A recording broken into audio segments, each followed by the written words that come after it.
Hi everyone, this video is bringing together what you've learned in weeks 9 and 10 and of course what you've learned in previous weeks about approaches to teaching and planning for English.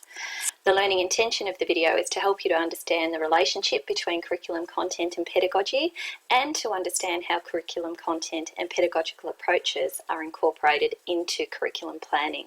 And the reason I wanted to show you this is to help you see what a unit plan in assignment 3 might actually look like. If I just take you back to this first slide and the Venn diagram that I've borrowed elsewhere, I really like how it shows pedagogical content knowledge. So pedagogy can be defined as the art and science of teaching.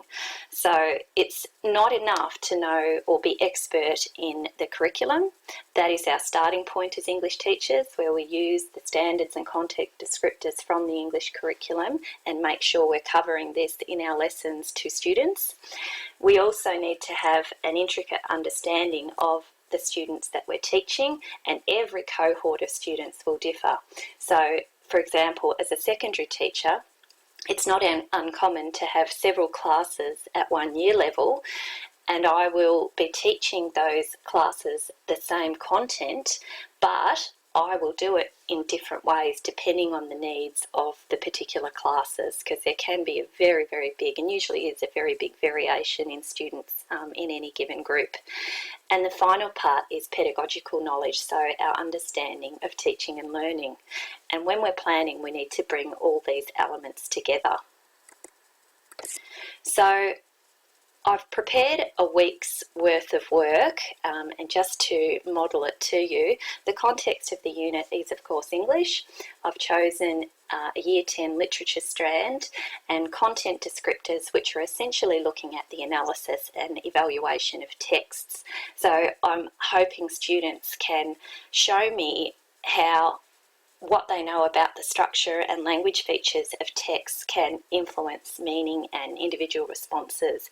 So at the end of this unit, students will be able to understand how to write a 6-paragraph text essay. So at a Year 10 level, I expect them to have be able to produce extended responses showing that analysis and evaluation, and to convey their understandings of these structural and language features employed by authors for particular purposes and audiences.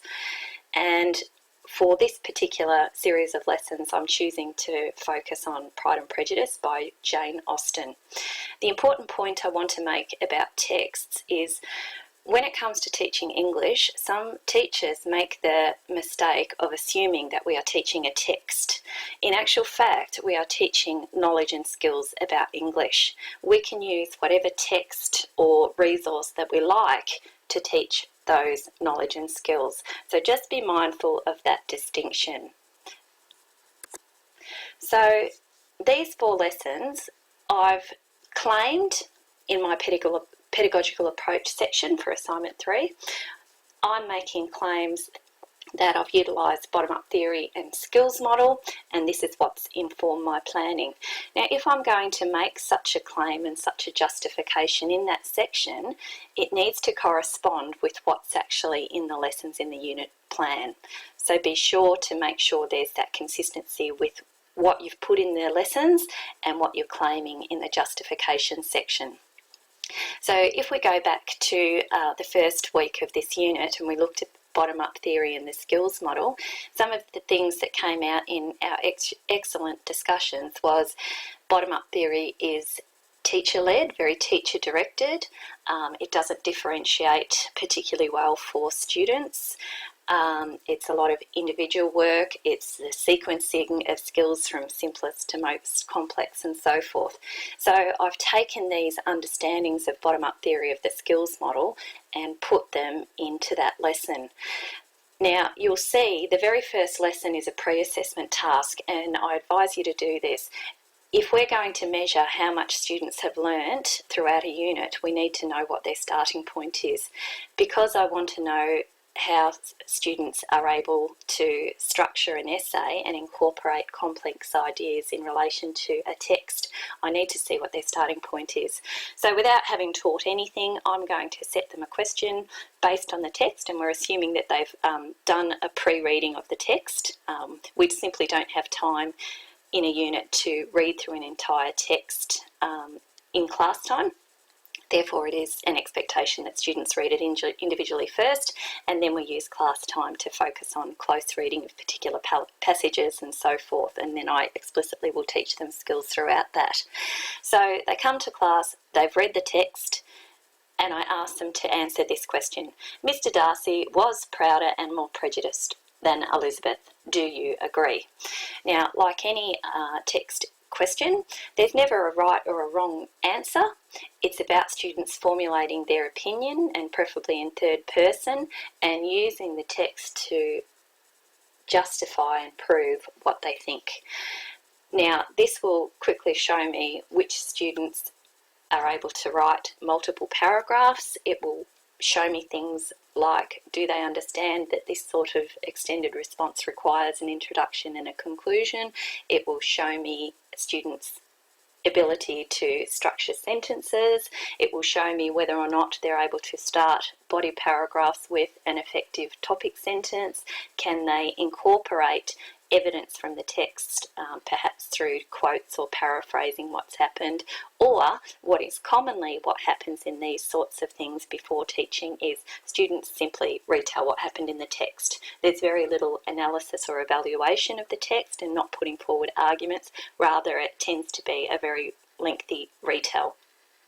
So I would use this formative assessment task to give me an understanding of student starting point, and then inform the sorts of teaching that I do throughout the unit, and of course then to be able to compare their essay writing at the start of the unit with what they produce at the end.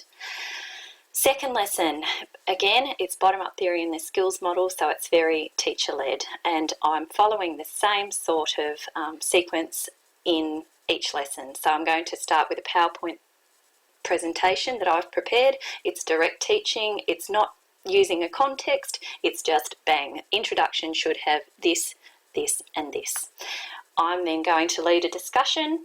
I'm going to get students to complete a worksheet answering questions about what I've just taught them about an introduction, and then they will do an individual practice exercise writing an introduction.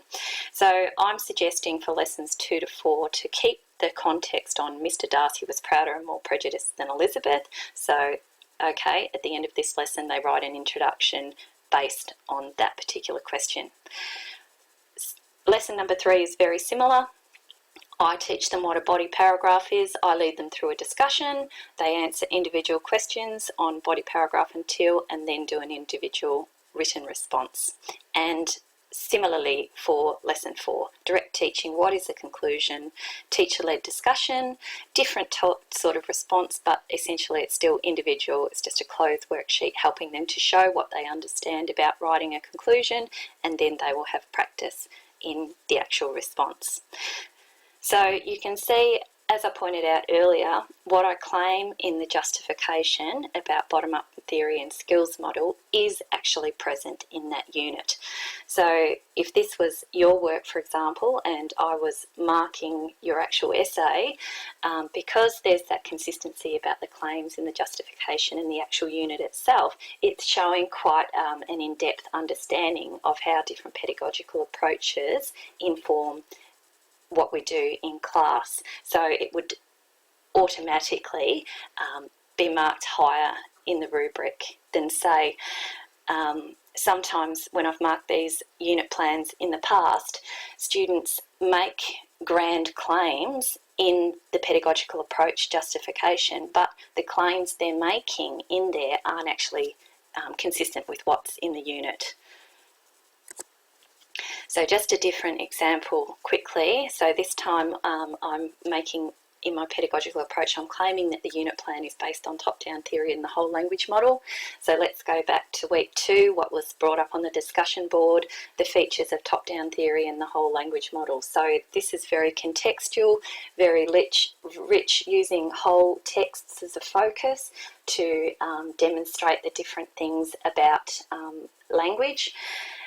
It's much more student-led, it's much more differentiated, a lot of opportunity for collaborative work and so forth. And everything is done in context rather than in isolation, which we saw with the skills model.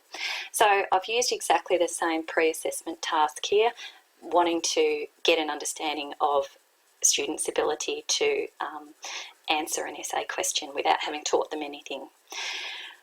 Lesson number 2, you'll see my approach is very, very different from the other example. This time I'm going to provide them with an exemplar essay.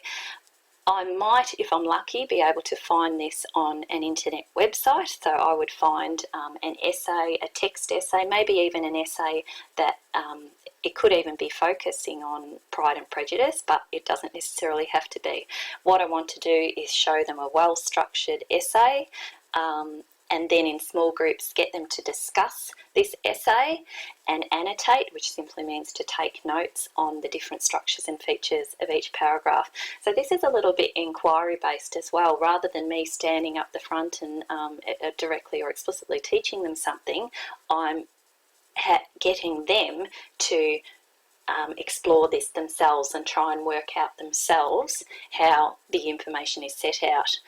They will then lead the discussion, so I haven't got in my mind the things that I want the class to talk about. I'm going to let them lead it, and the direction that discussion takes very much depends on students' observation and the questions that they have. I'm going to provide them with a checklist. So I would create a checklist that says introduction should contain background information, it should answer the essay question, and it should sort of give an overview or a brief list of the arguments that are going to be presented, just as you do when you write your own essays. They will then use this checklist, and we'll do this as a class, to annotate the structures and features on an interactive whiteboard. Essay number 2, just to immerse them even further, I'm going to give them another exemplar essay. Now this might be better or worse or the same in terms of the quality of the essay, but again they're going to read it, talk about it, and this time use a Venn diagram to compare essays number 1 and 2. Now the idea is that it's just consolidating their understanding of what should be in an introduction, the sorts of things that should be in the body, and the sorts of things that should be in a conclusion. Number 4, we're going to start doing a bit of writing. I'm suggesting that we do some shared writing. If you have a look at some resources, it's in your e-text, different approaches to teaching reading and writing. You'll come across terms like modelled writing, shared writing, guided writing, and so forth, and these are also linked into different things about the gradual release of responsibility model, which the unit touches on. These are the sorts of strategies that I'm going to incorporate. So let's shared writing of an introduction using the topic from lesson 1. Then I, as a teacher, I'm going to model how to write a body paragraph. I'm then going to give small groups a topic sentence, and each group works together to collaboratively write a body paragraph, and then we'll bring that all together at the end of the lesson. So again, you should be able to see how varied these 4 lessons are compared to the previous 4 lessons. Both are essentially teaching the same things, how to structure a text essay. That is what I want them to learn from this, but my approach is very, very different. When it comes to justifying your pedagogical approaches, think of all the different terms, theories, models and so forth that we've learnt in this unit. So it's the bottom-up theory, the skills model, top-down theory, whole language model, reader response model, critical theory, 4 resources model, Halliday Plus model. I mentioned earlier the gradual release of responsibility model, inquiry learning, problem-based learning, or more recently the balanced approach to literacy instruction.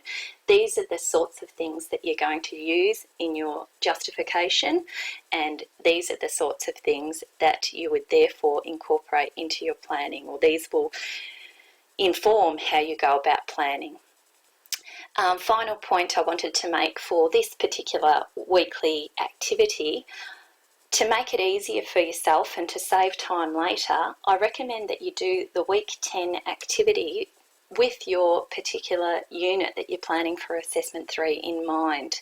So choose a topic, choose a focus now, choose your content descriptor, and it will be much easier to start thinking about the lessons that you're going to come up with and how you'd go about teaching those lessons based on the particular theory or model that's informing your teaching. Good luck, everyone.